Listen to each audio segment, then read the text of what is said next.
నిజామాబాద్ జిల్లా ఎడపల్లిలో సాగునీటి కోసం రైతులు నిర్వహించిన రాస్తారోకో అధికార యంత్రాంగం దిగొచ్చింది. సర్దాపూర్ గేటు వద్ద సాగునీటి కోసం రైతులు నిర్వహించిన రాస్తారోకోకు నీటి విడుదల చేశారు. బోధ్ ఇరిగేషన్ డిఈ లోక్యా నాయక్ రైతులతో చర్చలు జరిపారు. ఇప్పటికైతే నీటి విడుదల చేస్తామని, భవిష్యత్తులో తాగడానికి సరిపడే నీటి కంటే ఎక్కువ నీరు నిల్వ ఉంటేనే సాగునీటిని అందజేస్తామన్నారు.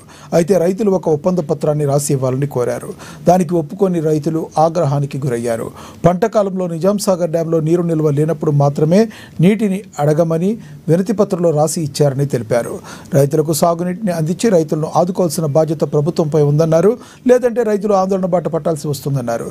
చివరికి అధికారులు చేసేదేమీ లేక D46 కెనాల్ ద్వారా పంట పొలాలకు సాగునీటిని విడుదల చేశారు.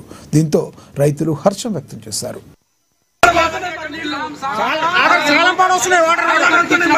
నిజాం సాగర్ ఆయకట్టు రైతులు రాష్ట్రారోకో చేసిన నీళ్ళ గురించి చేస్తే ఆఫీసర్లు వచ్చిర్రు, చర్చలు జరిపారు.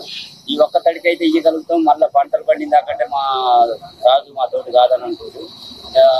పంటలు వేసినాం కాబట్టి తప్పనిసరి నాకు పంటలు పండిందాక నీళ్ళు ఇవ్వగలరని మేము గవర్నమెంట్కు వాళ్ళకు పై నుంచి సింగులు ఇవ్వగలరని, ఖచ్చితంగా పంటలు చేతికి వచ్చిందాక నీళ్ళు కావాలన్నట్టుగా మేము అంటున్నాం.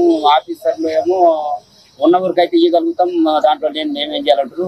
గవర్నమెంట్ చర్యలు తీసుకొని పంటలు ఎండిపోకుండా ఆల్రెడీ పెట్టుబడి పెట్టి ఉన్నాం కాబట్టి మా ఒక్క పంటలు చేతికి వచ్చిందాక ఇవ్వగలరని ప్రభుత్వాన్ని